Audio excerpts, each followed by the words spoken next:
Lenovo P620s and the Threadripper Pros had a transformational effect on our delivery of Jedi Survivor. Every element of our development got faster. We couldn't have done it without it.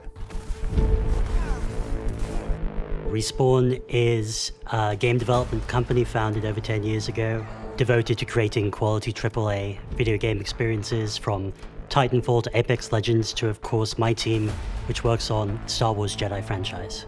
After releasing Jedi Fallen Order, we knew we wanted to do more and kind of push the envelope into many directions that we weren't able to do for the first go-around.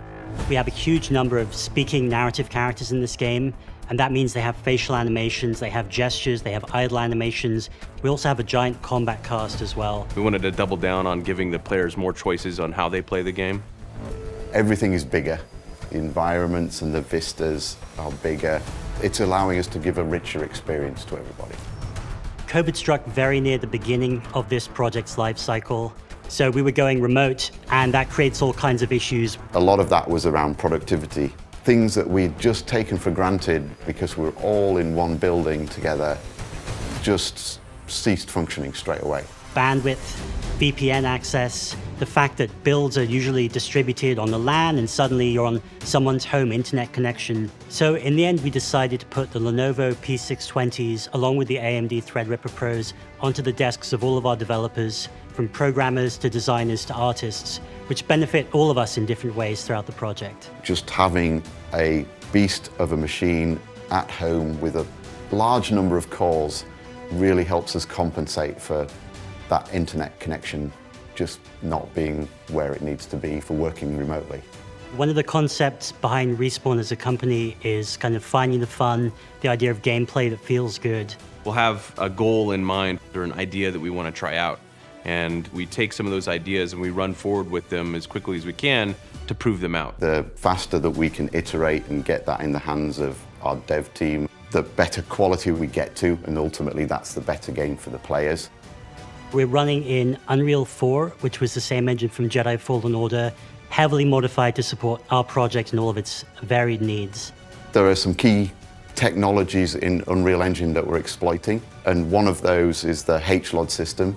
One of our levels was creeping up to 12, 13 hours to build that HLOD data. And similarly, for min-spec PCs that don't have ray tracing, we need to bake in the lighting. That was taking 3 days for one section of the game. By employing the Threadrippers, we've made that a third. We found that our build time for cooked and packaged builds went from 12 to 15 hours down to 4 to 5 hours per build.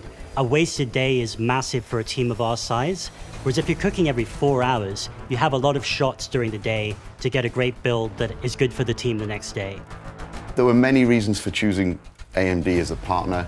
One of those key reasons was that AMD is the chipset in the Gen 5 consoles.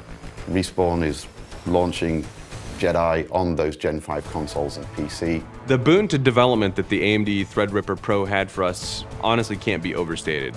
It's very empowering to our team and the whole entire project, and that uplift can be felt across the entire development cycle. The fact that the teams managed to deliver a high quality game in COVID world is a phenomenal achievement. Once you've experienced 32 or 64 cores, there's no going back. It really isn't. People would leave the company if we took those away from them now.